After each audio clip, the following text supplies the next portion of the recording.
Good morning, garden friends. Today I am going to be working on my hillside garden. I'm going to get my Weigelas trimmed up, and as you can see, my Artemisia is loving its life, but I need to trim it back.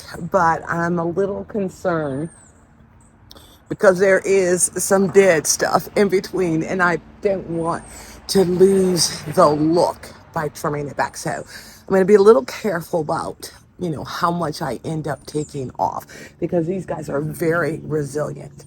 I have some gladdies that have bloomed, but I got new ones coming up that I'm going to end up trimming those back. And then also my burning bush, I'm going to get trimmed up. I'm also planting some black-eyed Susies in here because I want to be able to have some color over here other than just, the shrubs that I have in here. And then I also got a couple of annuals, some Angelonias, and then I think some annual Verbena that I'm going to put in this bed. And then I'm going to be working on the other side of the garden, and it's just more or less deadheading my roses because everything else looks good. I do have some hardy geraniums over here that are doing fantastic.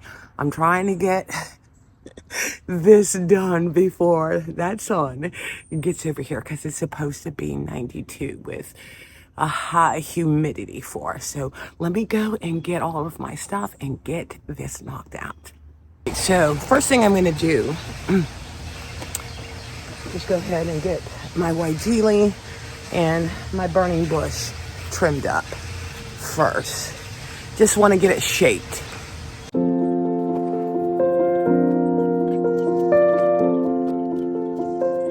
And because the Weigelas has already bloomed, I'm not having any issues with trimming this down. This is just more or less to get it in shape and for it to have a little structure to it.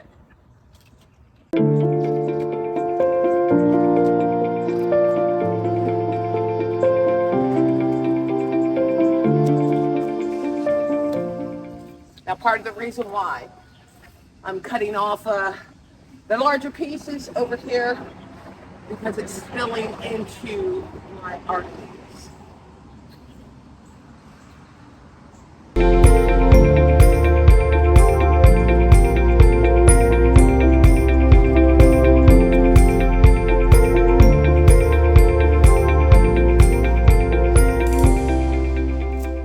Now all I'm doing on the gladdies is just taking the spent flowers off because just to leave the greenery to help possibly still it assists in creating more bulbs back here.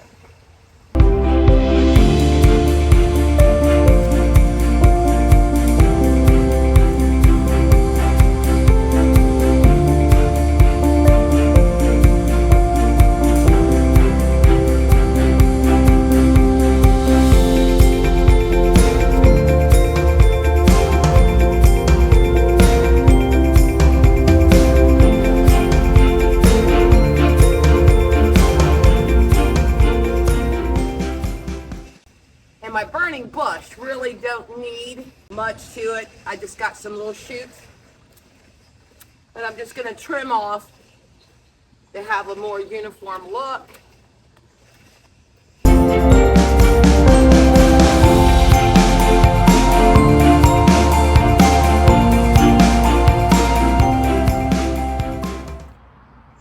then I don't like the Weigelas falling over into the grass, because then that's how you get the patches of no grass growing.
All right, guys.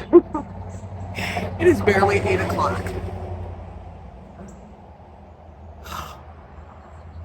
And just the humidity is unbearable. All right, so I got those things cut back. Let me show you the plants that I got. Of course, they were rescued. But one of the things that I want to do is I want to get those guys cleaned up first. Come on with me. I'm going where the fan is while I go ahead and get these guys cleaned up before I plant them. All right. Now, while I love getting discounted, from the big box stores, it's sort of disappointing, that even they don't take care of the plants. But you know what? They're lost my win. So what I like to do is just get all the I didn't bring my bucket. No, wait a minute. I can use that. Hold on for a minute. These little buckets to carry around with me when, I'm just doing little stuff like for my roses and what have you. What I like to do is anything that is dead on here, just get that taken off so that the energy is more focused on the healthy part of the plant. And this is the thing, a lot of times somebody sees something like this, they would walk away from it. But you see all that green, and then wait till I clean this up. When I clean this up, you'll understand why I say don't walk away from plants at the big box store that do not look pristine. And I know a lot of conversation on my page have been about cost, being efficient with gardening to where it's not costing you an arm and a leg.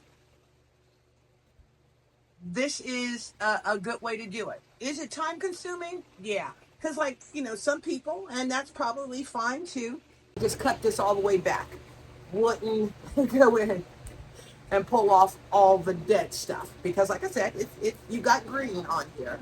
But my thing is, the plant was already neglected and still had some life in it.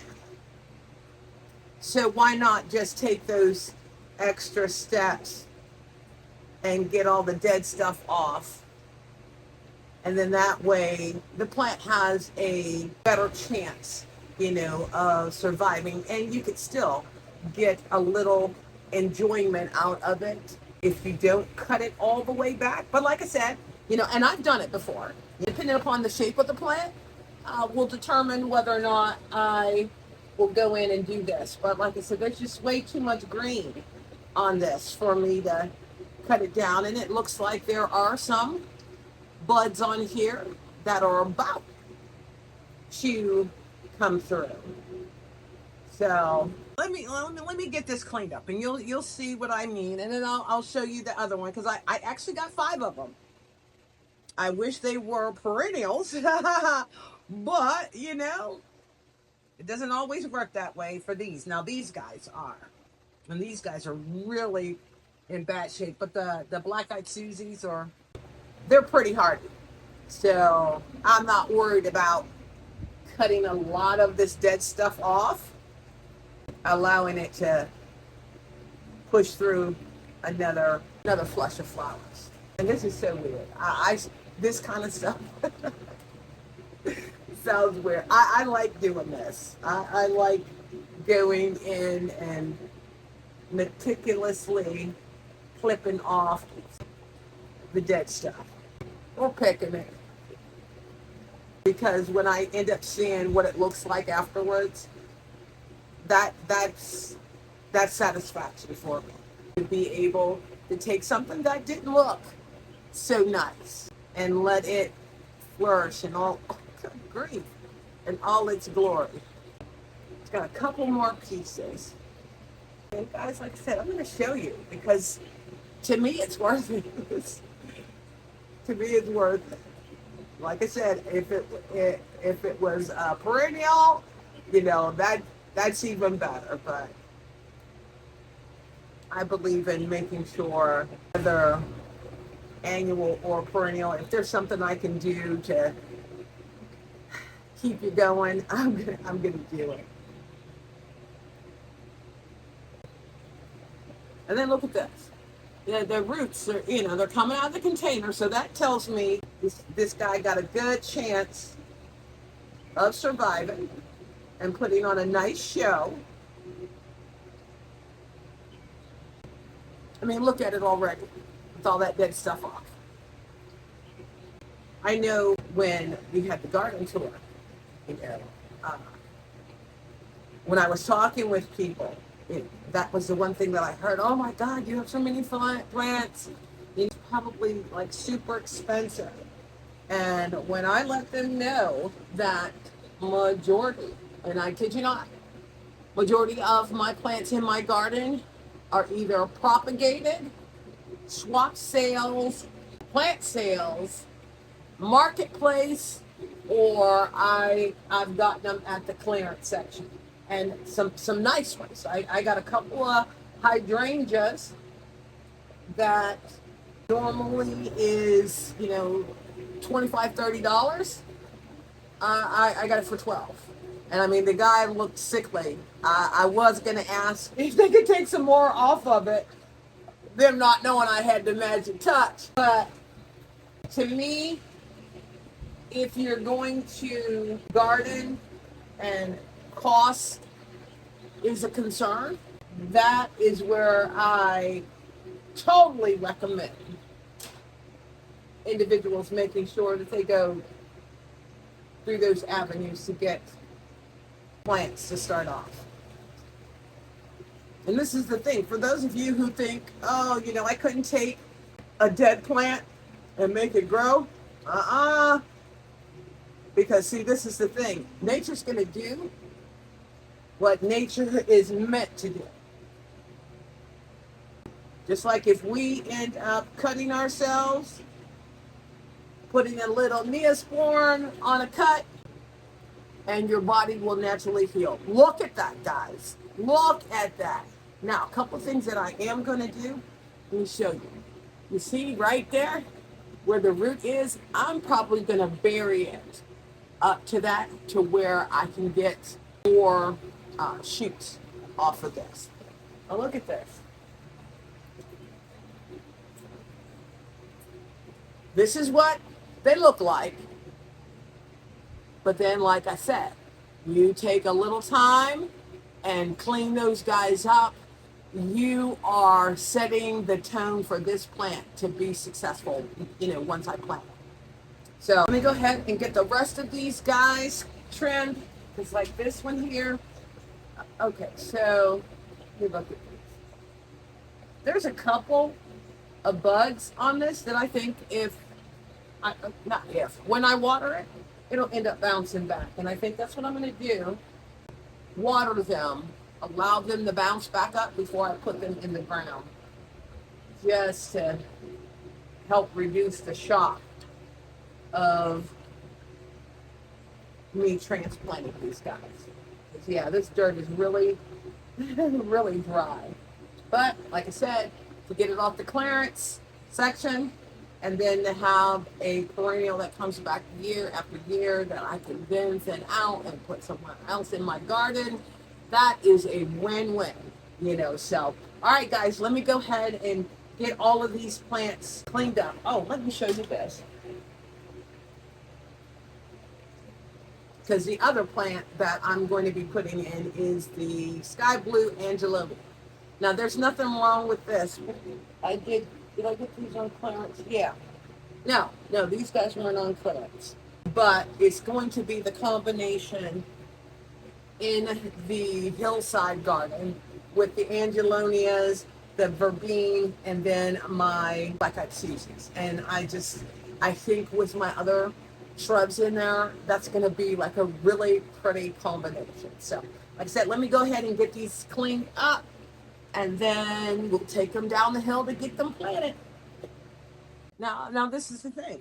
It's not that I can't afford to buy the plants. This helps me hone in on my skills, to let me know, hey, you know what, you got this. You have a good understanding of how to take care of plants. I tell my friends and my daughter, I'm not that instant gratification gardener. I don't buy big plants unless they're like on clearance. I prefer to get small plants and then nurture it, feed it, prune it, the whole 9 yards that make up gardening. And then it also helps me learn what not to do and what works. That to me is the meaning of gardening, is being able to learn, even from your mistakes. Because I think when you do, it just hones in your ability to be successful in planting. So, like I said, don't get hung up on the cost of stuff, because there are avenues in regards to how you can attain plants to have a beautiful garden. So, and I mean, there's nothing wrong with individuals who like to buy, the plants that are full grown and put them in your garden and boom, instant gratification. There's nothing wrong with that. This is just my style. My style is to take something and learn from it as I do my garden journey. So let me go ahead and, like I said, get the rest of these cleaned up. I'm gonna definitely water these. My husband is being Kevin at 8 something in the morning. And then I'll get back on and get these guys laid out on the hillside garden so you guys can see what it is going to end up looking like. Okay, so all the plants have been cleaned up and watered. I'm going to let them, like I said, bounce back before I get them in the ground. I'm going to give one more dose of water on them. Kevin's going to help me. He's going to get all of my holes dug, and while he's doing that, I'm going to be on the other side trimming the roses right quick, because that bed just needs that done. So let me go ahead and water these guys, and then we'll head over to the hillside garden. All right, so we're going to go ahead and start getting these plants planted, but I'm going to have Kevin pull out the dusty millers, because these are the areas that we're going to be putting the new plants in.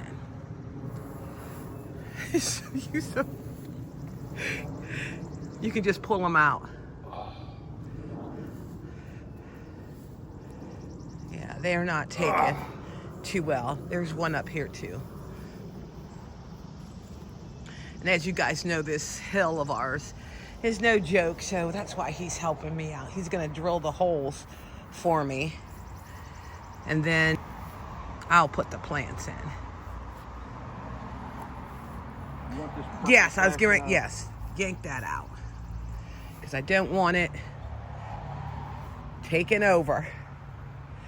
I think I'm going to have to cut some more of my. Couldn't get the roots. That's all right. I'm going to cut some of this Artemisia, because of where you're going to drill at. All right, so this is how we have it laid out in the bed, while Kevin goes ahead and gets the holes dug. Okay, guys, because I can't put my camera on the hill, I'm gonna be putting some plant food, because I don't have any more biotone. Go ahead and get these guys planted, because I'm not gonna be able to have my camera on the hill, and then I'll show you when I'm done. All right, so I'm just gonna go and deadhead my roses here. And then there's something so funny. Back in 3 corners where I initially had these knockout roses last year, I pulled them forward because of the eave. Well, apparently I did not get all of the roses roots, because now I got 3 baby ones behind the hydrangea. So I'm gonna go ahead and get these guys trimmed back, get the dead, just getting the spent flowers off of it.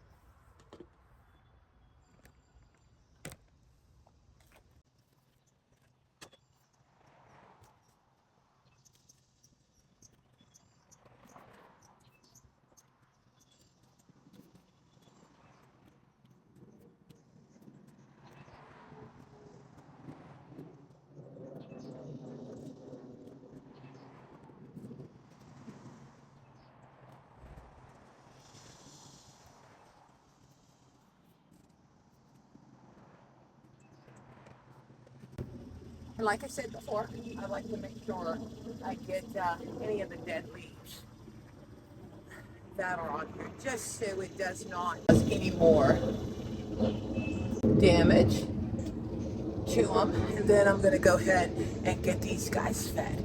All right, guys, let me go ahead and get this knocked out, and then I will show you my side rose and hydrangea, and then my hillside.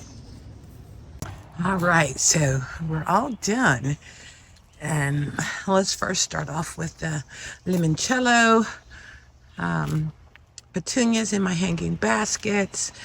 I have some lavender down there.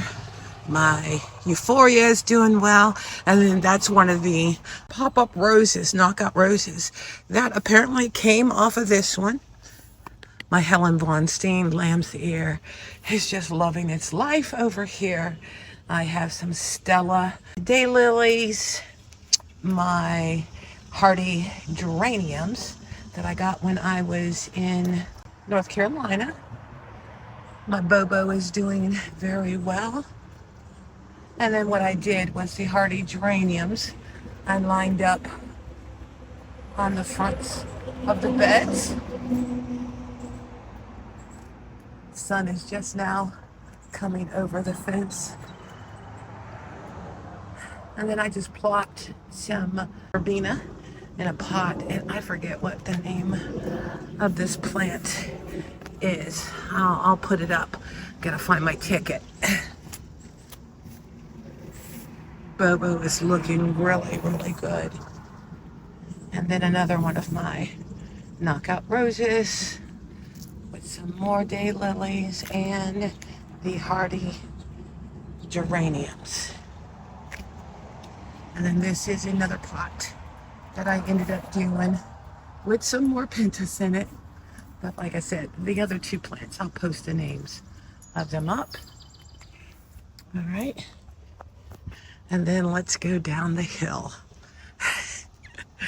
I did trim back my Artemisia so that I could go ahead and plant the black-eyed Susies, the Verbena, that is an annual, and then the Angelonias. And I just repeated that down to the end of the hill, trimmed back my Weigelas and my burning bushes.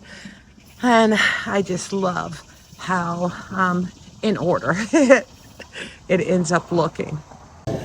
Well, guys, thank you again. Hope you enjoyed seeing my side and hillside garden cleanup, and also adding some summer annuals and perennials to the garden.